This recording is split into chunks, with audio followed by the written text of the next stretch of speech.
Welcome back to Cartoq. I am Shantanu Nag, your host, and as you can see today we are spending time with the new facelifted version of the Honda Amaze.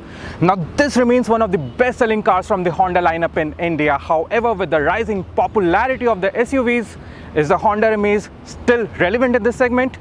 Well, for that Honda has made a few changes, mostly visual ones.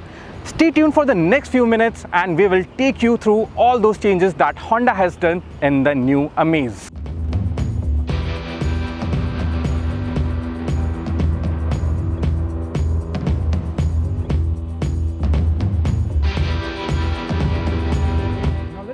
With the changes at the front, Honda has made the most number of changes, and as you can see, Honda has replaced the thick chrome slat that used to be available with the last Honda Amaze with this multiple chrome strips. It definitely adds a premium look to the car. Honda has also changed the headlamps as well. With the last Honda Amaze, the discontinued version, Honda used to give the halogen headlamps. However, with the new Amaze, you get the projector LED lamps with LED DRLs as well. This headlamps also add a sportiness to the car. Now down below you get the new fog lamp housings with the chrome lining on the outside. Yes, again you get a chrome strip here, which means premiumness in the Indian market. The fog lamp has changed as well. Honda has now made it projector LED, which will illuminate the road much better at night. With all these changes, Honda has definitely added a premium value to the Amaze, and it does stand out in the crowd. Now to the side, the first thing that you notice is the design of the new alloy wheels. It remains the same 10-spoke alloy wheels. However, the design now will remind you much of the older City. It does look sporty as well. You get the indicators integrated to the ORVMs, and on the last Amaze, you used to get the body colored door handles. However, Honda has added chrome here as well.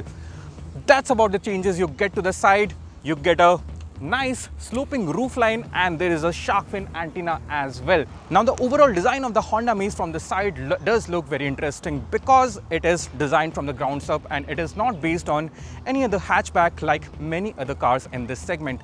Now let's check out what Honda has done to the rear of this car to make it a facelifted model, a more premium version. Now coming to the rear, the first thing that you will notice is the LED tail lamps. Honda used to give the halogen version of these tail lamps in the similar shape with the last discontinued Amaze. However, with the LEDs C-shaped tail lamps, it again looks more premium. There is one more change in the rear, and that is the addition of this chrome strip. It gives a wider view to the new Honda Amaze, but that's about the changes that you get here from the outside. Now let's go to the inside and check out the cabin and check out all the changes that Honda has made with the new Amaze.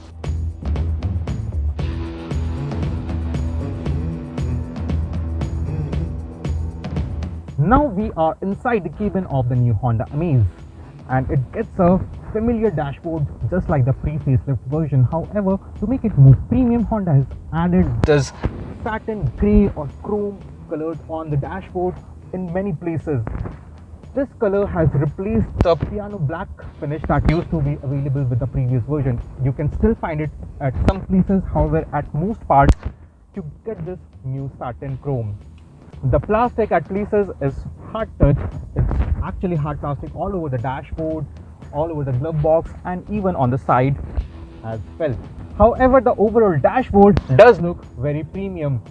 Now the other changes includes the addition of these front lights. Honda only used to give a single unit of roof lamps in the previous version. You now get two lamps here in the front as well. Also, Honda has updated the upholstery of the seats, so you now get this double stitch. These are still cloth, but you get the double stitch upholstery with the new Amaze facelift. Now there are no other changes in the car. It remains exactly same as the last version of the Honda Amaze. You still do not get any rear AC vents here. However, you do get a charging outlet at the rear, a charging outlet at the front. Honda has not added the wireless car charger in here. However, you can buy it at an extra of 4,000. Also, this infotainment system doesn't get wireless Android Auto or wireless Apple CarPlay, which has become the industry standard, especially in this segment. You do get a lot of space in the car though. As Honda's policy of man maximum and machine minimum, you do get a lot of space. Two cup holders right here, a lot of space in front of that. You do get large bottle holders on the door pads and a glove box where you can keep a lot of things. However, there is no armrest in the between, so you do feel that there is something missing while driving the car around. The steering wheel, you get multiple buttons here. There is nothing on this side, and it can be adjusted for the height, but it is not telescopically adjustable. The instrument cluster, it remains the same. There are no changes whatsoever in this. So let's take this car for a drive and let's check out how it performs.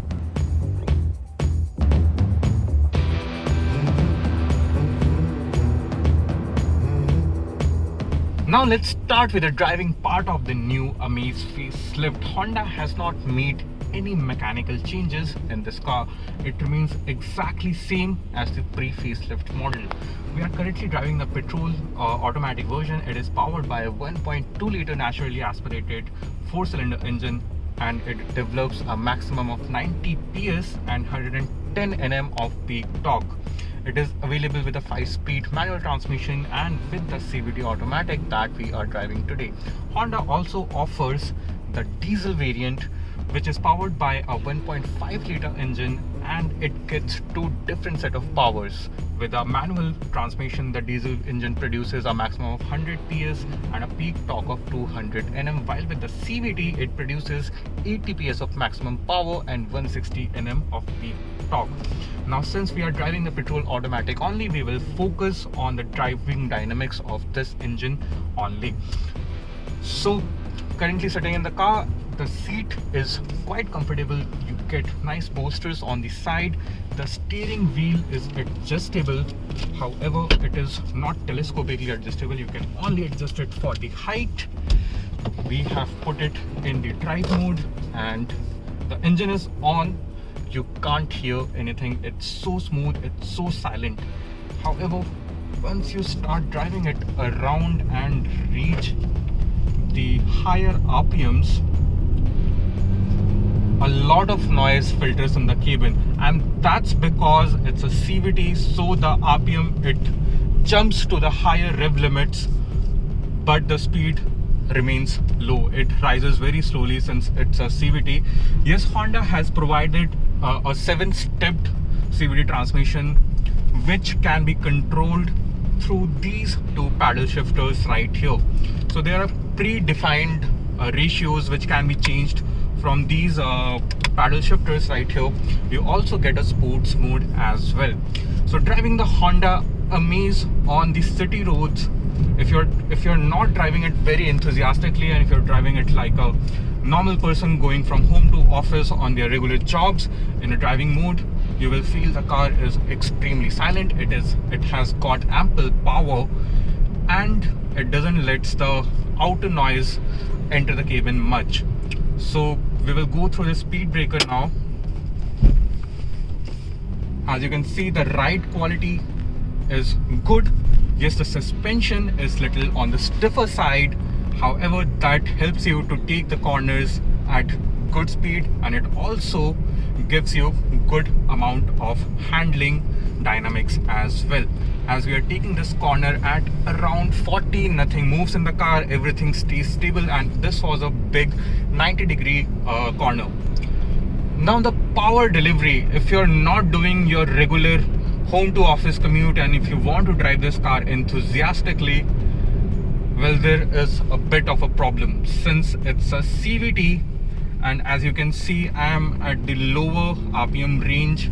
I want to accelerate. I will push the accelerator to the floor. You can see the RPM rising, but the speed rises very slowly. The problem here is when you want to overtake other cars on the highway, you will have to time it in a way that you get maximum power while overtaking other vehicles at a higher speed. However, since there are paddle shifters, what you can do is you can use the downshift to go to a lower ratio, and that will give you instant power. However, you will take some time to get used to these paddle shifters. Now, Honda also provides sports mode in this car. So as we shift to the sports mode, you can see that it doesn't do much. However, the transmission, it keeps on to holding the gear ratios till a higher RPM. So what that does is you have the access to more power. However, it does make little more sound as well, since the gear the transmission ratios, they keep on holding for a longer time. Now we have shifted to the manual version of the Honda Amaze facelift petrol. The power figure and the torque figure remains the same, but because of this manual transmission, the fun factor, it increases, it multiplies by a big factor. Since you get more control over the transmission, you can use the wide power band. The engine actually tops the power generation at about 6000 RPM. So you can use the whole band of power very resourcefully because of this manual transmission. As you can see, it doesn't lag in changing gear, and the gearbox itself, it's a short throw gear transmission and it slots very well. And since the Honda has designed this transmission in a way that you can remain in the third and fourth gear even in heavy traffic situation, and you don't have to change much even in the petrol, even with the petrol engine. The manual top end version also get the cruise control system, which was absent from the automatic transmission. Now it can be because of the price constraints, but a cruise control missing from an automatic, it is a big miss in my opinion. Apart from that, all the feature list, everything else remains the same in both automatic and the manual petrol.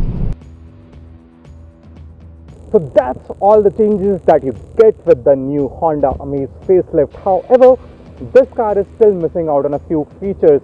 The first one is the infotainment system. The quality of the infotainment system and the brightness is not up to the mark, especially in the current age where all the other cars in the segment have really upgraded the infotainment system. The second thing that it is missing is the rear AC vents. Yes, the max cool feature and the climate control system of the Honda Amaze, it's really good and cools down the cabin within a few minutes. However, in the Indian conditions where it can get very hot and humid just like today, I missed the rear AC vents in this car, especially if you're traveling in the rear seats. Apart from these, the Honda Amaze is a whole package. It is the only car in the segment to offer a proper automatic transmission. Yes, all the other cars in the segment only offer AMTs or the automated manual transmission. Honda offers a CVT with the diesel as well as the petrol.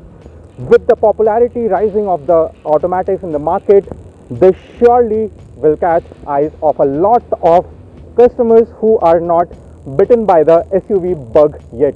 So if you're shopping in the segment, the new Honda Amaze facelift does make a strong point, and you can definitely consider it if you're out in the market shopping in this budget. So Honda has updated the price marginally. Now the base version starts at 6.32 lakhs and the top end version goes above 11 lakhs. Now what do you think about this video and the new Honda Amaze facelift? Do let us know in the comment section, and do not forget to subscribe to the Cartoq channel and also press the bell icon for the regular updates.